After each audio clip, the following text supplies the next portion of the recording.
आज सनातन परंपरार अनन्य शुभ अवसर महाप्रभु श्री जगन्नाथ आज रथयात्रा आज दिन में महाप्रभु तंकर बड़ भाई महाप्रभु बलभद्र माँ सुभद्रा को धरिकी भौणी सुभद्रा को धरिकी जनता को आशीर्वाद देवाई मौसी घर को जाती यात्रा हुए।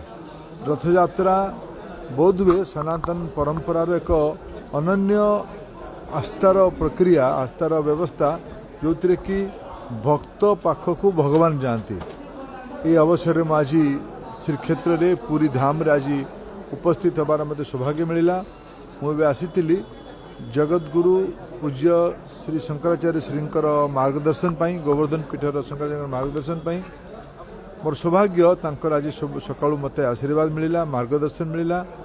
मुठू एबे आमर गुंडीचा पहंडी विजय हम पहंडी विजय दर्शन कर सौभाग्य मिल। ये सनातन परंपरार एबे गुरुजी पाखु मते मार्गदर्शन मिला जे आम सभ्यतार मंदिर परंपरा ये श्रीक्षेत्र आरंभ हो महाप्रभु आरंभ हो महाप्रसाद व्यवस्था ये परम पूज्य श्रीमद शंकराचार्यंकर ये जिते जीर्णोद्धार आउे कले से परंपरा ये आरंभ करते।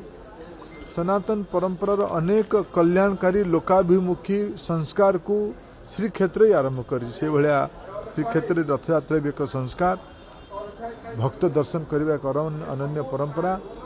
आज अवसर में महाप्रभु पाखे प्रार्थना करी ये जगत को आहुरी समृद्धि शांति सुख दिंतु आम राज्य ओडिशा आम देश भारत पृथ्वी रे आहुरी आगू जाऊ पृथ्वीर कल्याण हो यहाँ महाप्रभु पाखे कामना करी। आज सनातन परंपरार अनन्य शुभ अवसर महाप्रभु श्री जगन्नाथ आज रथयात्रा आज दिन में महाप्रभु तंकर बड़ भाई महाप्रभु बलभद्र माँ सुभद्रा को धरिकी भौणी सुभद्रा को धरिकी जनता को आशीर्वाद देवाई मौसी घर को जाती यात्रा हुए।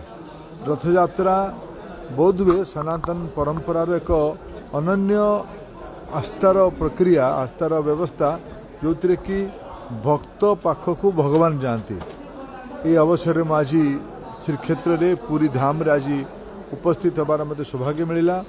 मुझे आसी जगतगुरु पूज्य श्री शंकराचार्य श्रींकर मार्गदर्शन पाई गोवर्धन पीठर शंकराचार्य मार्गदर्शन पाई मोर सौभाग्य तांकर आज सका मते आशीर्वाद मिला मार्गदर्शन मिला। मुठू एबे आमर गुंडीचा पहंडी विजय हम पहंडी विजय दर्शन कर सौभाग्य मिल। ये सनातन परंपरार एबे गुरुजी पाखु मते मार्गदर्शन मिला जे आम सभ्यतार मंदिर परंपरा ये श्रीक्षेत्र आरंभ हो महाप्रभु आरंभ हो महाप्रसाद व्यवस्था ये परम पूज्य श्रीमद शंकराचार्यंकर ये जिते जीर्णोद्धार आउे कले से परंपरा ये आरंभ करते। सनातन परंपरार अनेक कल्याणकारी लोकाभिमुखी संस्कार को श्रीक्षेत्र ही आरंभ कर श्रीक्षेत्र रथयात्रा भी एक संस्कार भक्त दर्शन करने एक अनन्य परंपरा। आज अवसर में महाप्रभु पाखे प्रार्थना करी ये जगत को आहुरी समृद्धि शांति सुख दिंतु आम राज्य ओडिशा आम देश भारत पृथ्वी रे आहुरी आगू जाऊ पृथ्वीर कल्याण हो यहाँ महाप्रभु पाखे कामना करी।